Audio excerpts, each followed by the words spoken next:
कुर्बानी किस शख्स पर वाजिब है? कुर्बानी किस पर वाजिब है, इसके निसाब के बारे में तफसील से बता दें आसिफ साहब कश्मीर से। जनाब आसिफ साहब, कुर्बानी के निसाब में 5 चीज़ें देखी जाएंगी। 5, ये खूब अच्छी तरह दिमाग में बिठा लें। और ये 5 चीज़ें किस दिन देखी जाएंगी?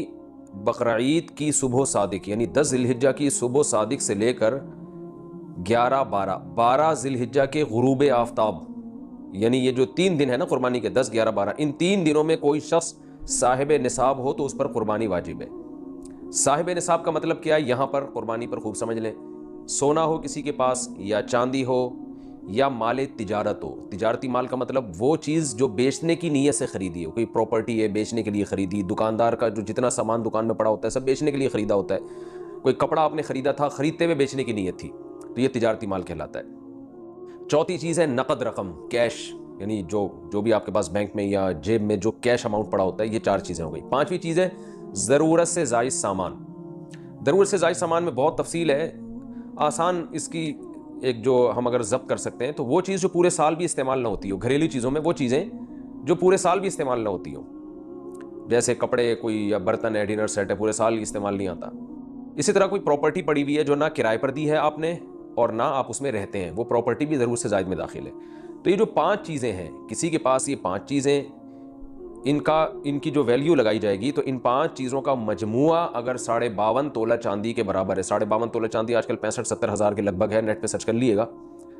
तो किसी के पास ये 5 चीज़ें, या 5 में से 4 चीज़ें, या 4 में से 3 चीज़ें, या 3 में से 2 चीज़ें, या कोई एक चीज़ 52.5 तोला चांदी के बराबर है, और ये बकरीद की सुबह सादिक से लेकर जिलहिज्जा की 12 तारीख की गुरूब आफ्ताब से पहले पहले तक रहती है उसके पास, तो ऐसे शख्स पर, यानी बकरीद की सुबह सादिक के वक्त उसके पास ये निसाब मौजूद था और ये 13 तारीख की जिलहिज्जा तक उसके पास ये निसाब मौजूद रहता है, तो वो साहिब निसाब कहलाएगा। 13 तारीख नहीं, सॉरी 12 तारीख, 10, 11, 12, 3 दिन, तो वो साहिब निसाब कहलाएगा और उस पर कुर्बानी वाजिब है। बशर्ते के ये जो 5 चीज़ें या 4 या 3 या 2 चीज़ें मैंने बताई हैं, इनमें से सबसे पहले कर्जा माइनस किया जाएगा, यानी कर्जा माइनस करके 52.5 तोला चांदी के बराबर बन रहा हो। इसी तरह गैस बिजली का बिल जो इनके ऊपर लाजिम है वो भी इसमें से, या जो महीने का राशन आएगा वो भी माइनस किया जाएगा। जो घर का ज़रूरी राशन होता है ना, वो भी माइनस किया जाएगा। माइनस करने के बाद अगर 52.5 तोला चांदी के बराबर रकम बच रही है तो ऐसे शख्स पर कुर्बानी वाजिब है, चाहे मर्द हो चाहे औरत हो। तो औरत कैसे कुर्बानी करेगी? सोना ख़वातीन के पास बहुत होता है, चांदी होती है। चांदी नहीं भी हो तो सोने के निसाब जो है उसके साथ अगर 1 रुपया भी है तो वो भी 52.5 तोला चांदी की कीमत देखी जाएगी उसमें भी। तो औरत कैसे कुर्बानी करेगी? उसके पास तो कैश नहीं होते आमतौर पे, तो पूरे साल जमा करे, थोड़े थोड़े अपनी जेब खर्ची से बचाया करे, या सोना को बेच कर करे।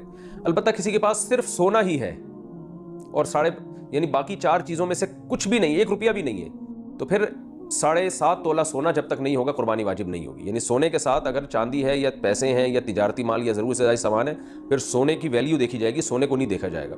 लेकिन अगर सिर्फ सोना ही है तो फिर 7.5 तोले सोने से कम पे ना ज़कात होती है ना कुर्बानी होती है। तो ये है, तफसील से आपको बता दिया। तो आप चाहें तो उसमें एक गाय में हिस्सा ले लें, चाहें तो बकरा ले लें, चाहें तो दुम्बा ले लें। मर्द पर अलग वाजिब है, औरत पर अलग वाजिब है, जो भी साहिब निसाब होता है।